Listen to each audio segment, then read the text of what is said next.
Hey everybody, so in today's video I wanted to react to dinner interview with Benjamin Netanyahu, BB, Ben Shapiro and Jordan Peterson talking about the Western values. So let's go. You know, it's fascinating. You talked there about what the democracies have to do to hold something in common. The real question for the West is what actually is held in common anymore. So when it was facing down a communist threat, it was easy to say what we hold in common is that systems of private property and voting are better than alternatives. Now there's been this attempt to say, well, what we're fighting for, what we're fighting on behalf of is democracy, but just democracy, not necessarily private property, not necessarily free markets, just voting. And that's not going to get you very far, because the simple fact of the matter is that that is a methodology that can be used on behalf of anything. I mean, Hamas was an elected body in 2006, and they're a terrorist group in the Gaza Strip firing missiles routinely into the middle of Israel. So the question becomes, what are the values that the West holds if it's not going to be some sort of economic solidarity around private property, because you don't have an opponent like the Soviet Union to face off against? And it seems like what it should be and what it could be would be an understanding of traditional culture that has animated each one of these individual nations in combination with democracy and free markets, right? But everybody's been attempting to internationalize everything. That's what the Queen of England stood for so long. Exactly, and we've been robbing each of these nations of tradition, because the transnational empire that was fighting the Soviets was the laissez-faire empire, let's say, that was fighting the Soviet communist empire. And the Soviet empire collapses, and now the laissez-faire empire no longer exists, and so the imperial sort of attitude that's arisen in the West is a cultural imperialism. It's an imperialism of the atomistic individualism. It's an idea that what lies at the root of each one of us is our desire to do whatever it is that we want to do, and that states are hell with everything else. Exactly, and states are a threat to that, and nationalities are a threat to that. And if we just get rid of that, then we'll have the wonderful George Soros open society that he's been seeking for so long, and that will be the new empire. But that's not an empire. That's nothing. That's collapse. I like that he actually admitted that the West hasn't had a firm grip on what the values are actually, because what are we fighting for? You know, what is the goal? I remember back in the days in Slovakia, like 20 years ago, we were like outside of communism. We were a brand new country, and our goal was to get into the EU. That was like the main push. Let's enter the Western markets. Let's integrate the economy. Bam, we did it. We're in NATO, we're in EU. Now what? And we realized, oh, there's nothing else to do. This is it. And as he pointed out, you lived in a bipolar world. You had the Soviets with the communist idea. You had the West with capitalist idea. Obviously, capitalism makes more sense. Communism is dumb. But that's kind of how it played out. Soviets fall apart. Now, what is driving the Western civilization, if not the opposition to communism? What other values do we have? You know, democracy. Democracy is just basically like he said, it's just a voting thing. Why is that so important? I mean, yes, people have died for the right to vote. But if we look at the history of democracy, like just 100 years ago, you couldn't get, like in Switzerland in 1970s, I think the women got the right to vote. What is this? You know, like what is democracy? And why is it better? Like here we need to establish the fact. Why is democracy better and worth fighting and dying and killing for than monarchy with absolute power? And there's good arguments to be made on both sides. You know, monarchy can lead to authority and extreme corruption, which it does a lot of time if it's left unchecked. But if there's too much check and balances, and if it's too bureaucratic and you filter out people every 4 years, that's not going to get you far as well. So what's the best systems? I don't know. But at this moment, he pointed out correctly, we have cultural Marxism, so the idea that you and your own individual self is the best thing ever. Increasing the pleasure and your personal freedom is the main value, but that's so vague because, yeah, if you remove, like he mentioned, we got to remove nationality, we got to remove tradition and culture. If you do that and you just leave one person, individual, in the ocean swimming, dunya, that's going to be a problem because you don't have a society by that point. There's no uniting factor. People are going to unite based on like individual freedom. Are you nuts? That's the dumbest thing ever, because each individual freedom is so subjective. Everybody thinks differently. They're not going to arrive at the same conclusion. And I already made a presentation about this. Like if we don't have a value that holds us together, we don't have a common goal, that's going to be a problem. So he identified the problem correctly. The fabric of commonality, of common values, the greatest empires collapse. I mean, Soviet Union collapsed. I did a conference on terror after my brother died. I invited Vladimir Bukovsky, who was the great Russian dissident. And he came to Jerusalem. He said to me this in 1979. He said, the Soviet Union will collapse in a decade. He said, everything is rotten there, and people have lost their faith. They no longer believe in it. So it's bound to collapse.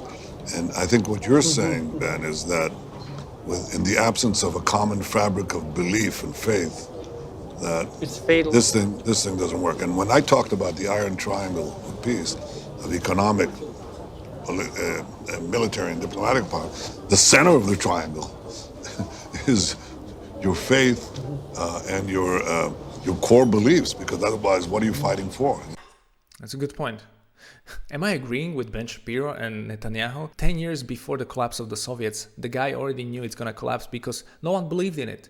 And I remember my mom being like angry about the system. And if too many people are angry, the system's gonna change. And right now we have about 40-50% not happy with the system, I would say. That's the state of Slovakia, that's the state. Some European countries maybe less, like 10-20%, but it's growing. It's growing. So if it reaches 70-80% of people unhappy with the system, we'll have to change it by, I don't know how, but we'll have to. And is it going to be possible with the technological superstate watching over you? I don't know. This thing is rotten to the corpse. It's bound to collapse. I wouldn't say it's 10 years ahead, because that's not going to happen in the West. 10 years is nothing. And it's not like Soviet Union, which was based on like this very artificial idea of public private ownership stuff and crazy dictatorship. But it does have a lifetime that it has to figure out what are we fighting for here in the West. And that lifetime is about 50 years.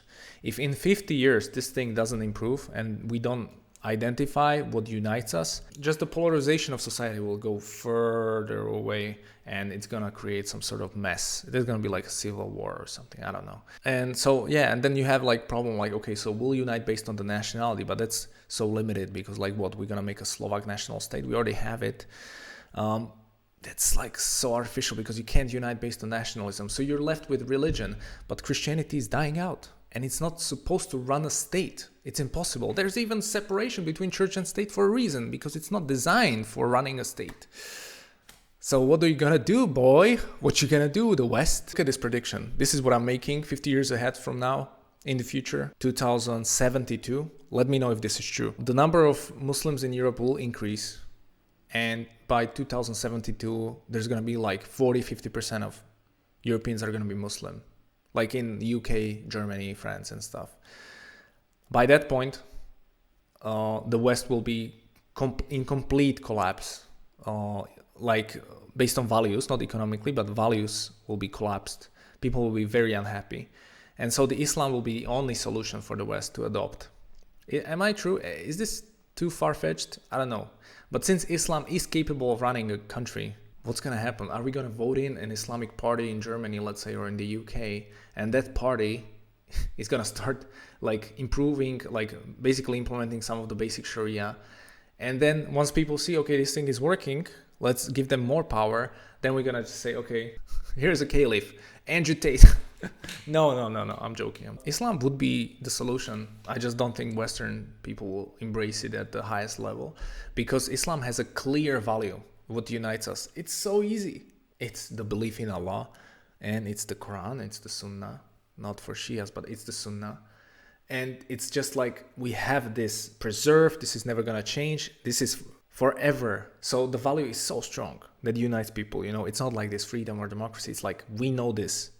Now, how do we get to this optimal level? I don't know. One of the things that's so noticeable over here, I mean, so one of my security guys here is Chiluni, which means secular in English.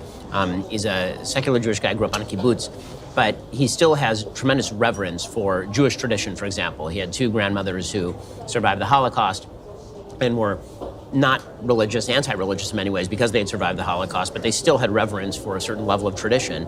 And that tradition manifests in Israel, even for people who are secular, in the army, really, is in solidarity against external foes and in understanding that you're part of a chain of history. And that's something that we completely lack in the United States now. I mean, that solidarity has been largely removed in large swaths of the United States, and I feel like the same thing is Well, happening. and there's an insistence in the U.S. that the traditions that bind us are actually part of the oppressive problem. Well, because George Washington was a slave owner, don't you know that? So, I mean, the attempt to reconstitute the past in precisely the prism of the moment is odd. It's funny.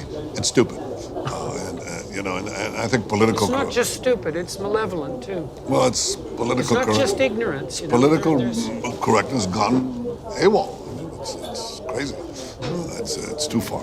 I traveled through Eastern Europe pretty extensively for the first few months of this year, and I was struck constantly having the great privilege to meet a variety of political and cultural leaders in each country with two things. One, that they were absolutely appalled at the wave of proto-communist ideas that were sweeping over the West and stunned to the degree that Yeah.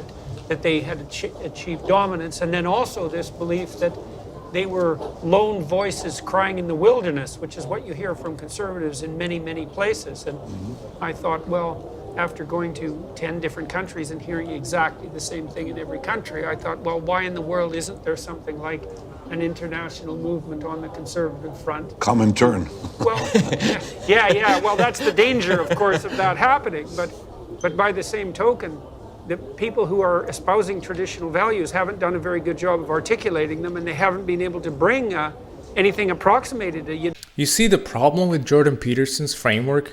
He's operating with this conservative liberal mindset.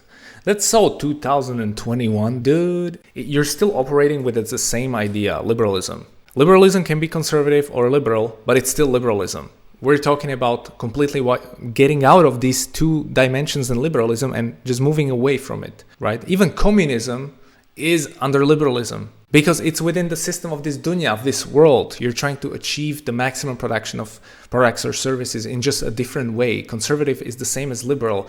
They identify the same issues. It's just they don't agree how to go about it, whether we should increase the taxes or lower the taxes. But they still identify that the happiness of people is in more products and services, is in this. And that's your problem, Jordan Peterson. You're still operating within this world. What I'm saying is, let's forget this world. We're going to focus on the transcendental and just focus on the Quran and forget this not traditional stuff. Because our goal is spiritual fulfillment. Our goal is enlightenment. Our goal is getting closer to the Creator who is watching you right now. He's watching you. Doesn't it make sense if there's a Creator to get closer to Him, to organize society around that? Why would we organize society to produce more products and services which make people more unhappy and create more mental health issues and suicide? We're seeing that it's not working. So let's keep some of the capitalism. Let's keep some of the voting things and stuff, but let's reposition the aim. Okay, we're not focused on this world. Let's focus on the Creator of the heavens and the earth. Am I just crazy or what? I think that given the state of our educational system and the obvious tilt of the mainstream media in most countries, most Western countries, the only way that you actually get a corrective is by being mugged. You have to be mugged by semi-socialist or socialist policies. You have to be mugged by defunding the police. You have to be, that's the only way it works. You know, it's like you forget and you have to be reminded what are the fundamentals of a free society. Yeah, well, then the question is, how hard do you have to be mugged or do you have to be raped? There's a problem in the West. How it's gonna be solved, leave me the comment below. And you can see by this that the Western people are more conservative. They follow these guys. It's impossible to kind of unite on that front because what unites you as a conservative? Your economic framework, or what does conservative mean? You know, because it's not based on any value that's strong enough. You know, like Judaism and Christianity, but those are secularized, and even Ben Shapiro is a secular Jew, or this guy. So they don't want to bring the Torah back or Bible back. So then, what are you gonna do? You're still operating in this dunya, in this framework. There's nothing else. We tried all of it. We tried it. We tried communism, we tried fascism, we tried democracy, we tried all these things. Doesn't work. What are we gonna do next? You decide. Assalamu alaikum. See you in the next video.